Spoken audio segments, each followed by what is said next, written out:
Siamo qui a parlare di lavoro, cioè di parlare dei problemi seri del nostro Paese. I cittadini non arrivano a fine mese e c'è un governo inerte che galleggia e che non assume delle decisioni. Farà domani ma non fa oggi. Noi abbiamo le proposte chiare, da un lato come reperire le risorse finanziarie, due per tutte. Uno, vendere i beni confiscati ai mafiosi. Sono giacenti presso lo Stato circa 80 miliardi di patrimonio, non si capisce perché questo governo preferisce andare a levare dalle tasche degli italiani e non vendere i beni confiscati ai mafiosi, sono 80 miliardi. Seconda cosa, lottare all'evasione, una misura semplicissima che danneggia soltanto gli evasori, è quella di introdurre l'uso della moneta elettronica per spese superiori ai 10 euro, in maniera tale che così chi non paga le tasse sarà costretto a farlo.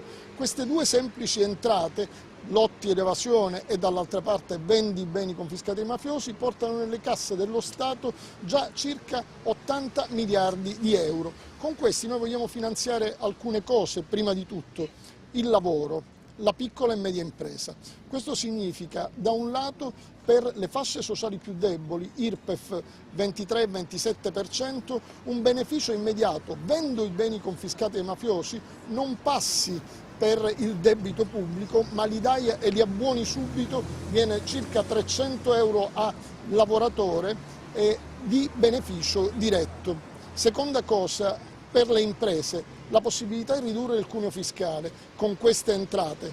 Basta pensare che il cuneo fiscale incide il 120%, cioè un lavoratore guadagna 100, a un imprenditore costa 220, il tutto sprecato nei meandri dello Stato. E quindi bastano queste due misure concrete a costo zero, perché non bisogna reperire fondi dove non ci sono o chiedere ai cittadini aumentiamo benzina e cose varie, ci sono disponibili, il governo glielo scriviamo anche, non è solo questo ma c'è tanto altro, con un progetto che abbiamo chiamato proprio per questo Sblocca Lavoro, perché Italia dei Valori vuole sbloccare questa situazione di blocco istituzionale che si è creato nel nostro Paese, dove destra e sinistra si sono messi insieme non per governare ma per bloccare tutto. Ma se si facessero queste misure avete fatto una stima, cioè quanti nuovi posti di lavoro potrebbero essere creati piuttosto che a livello di crescita? Quali risultati insomma porterebbe tutto questo? Ma i risultati sono innanzitutto che metti in moto l'economia, però l'economia è ferma ed è chiaro che è ferma. Si è visto, hanno aumentato l'IVA e poi si è scoperto che nell'ultimo trimestre le entrate IVA si sono ridotte. È chiaro, perché l'IVA è un bene, una tassa che paghi sui beni che acquisti, se non ci sono più soldi per acquistare è ovvio che non ci sono nemmeno più le entrate. Allora dobbiamo rimettere i soldi nelle tasche dei cittadini, quindi creare occupazione da un lato, dall'altra parte garantire chi oggi non ce la fa ad avere delle risorse proprie per poter rimettere in moto la macchina. Un'altra misura, e lo dico per le grandi aziende perché le piccole e medie imprese soffrono maledettamente, cercano di resistere, spesso sono preda anche della criminalità perché ricadono nell'usura per stare in piedi e le grandi aziende speculano. Ne cito una per tutte. Bisogna fare in modo che la cassa integrazione straordinaria venga restituita quando l'azienda che la riceve ha degli utili. Un esempio per tutti, la Fiat. Questo non voglio dire che vada chiusa la Fiat, ma anzi io mi augurerei che riapra Termini Imerese e investa quello che ha chiesto di investire.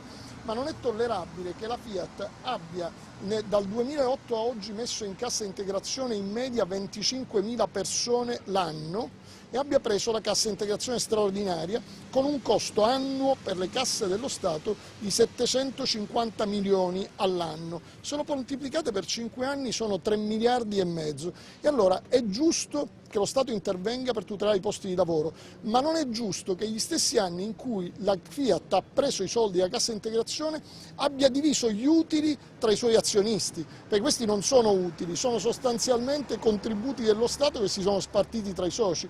E allora, se dobbiamo aiutare le grandi aziende in crisi, facciamolo, ma nel momento in cui l'azienda ha degli utili, restituisca ciò che ha preso. Un abbassamento del cuneo fiscale è anche una proposta e una richiesta portata avanti dai sindacati. Ne avete parlato anche con loro?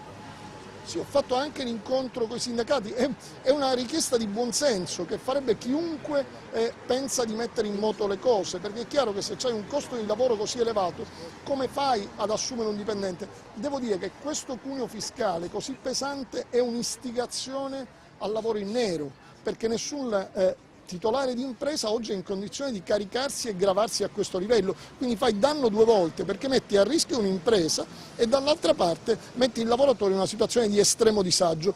Aggiungo, la verità è una, in Italia ci sono delle cassaforti che questo governo, così come Monti in precedenza, così come Berlusconi in precedenza, non hanno mai voluto aprire, e ci sarà pure un motivo per cui in questa legislatura ancora non si è insediata la commissione antimafia, un senso ce l'avrà. E allora le abbiamo detto con chiarezza: evasione fiscale, 120 miliardi di euro l'anno, la corruzione nel nostro paese che pesa 60 miliardi di euro l'anno, i fondi in Svizzera degli italiani che hanno evaso e li hanno là sono altri 25 miliardi da poter recuperare, i beni confiscati ai mafiosi sono 80 miliardi di patrimonio. Dico, per quale motivo queste cassaforti non vengono aperte e di contro si continua a chiedere sempre, a grattare le tasche degli italiani, e aumentiamo la benzina, aumentiamo l'IVA. Allora, se c'è qualcuno, le chiavi gliele abbiamo portate noi di queste cassaforti, ora vogliamo vedere se c'è chi governa ha la volontà di aprire queste cassaforti una volta per tutte nell'interesse dei cittadini,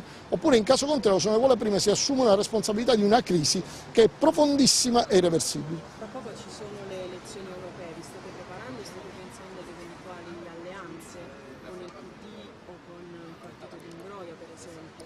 Ma le elezioni europee come tipo di elezione non prevedono le alleanze, perché il sistema elettorale europeo non prevede necessità di aggregazione, per cui l'Italia dei Valori, guardando come sempre ha fatto alla società civile, al mondo produttivo, al mondo delle imprese, si sta preparando per essere presente col nuovo simbolo alla competizione elettorale europea.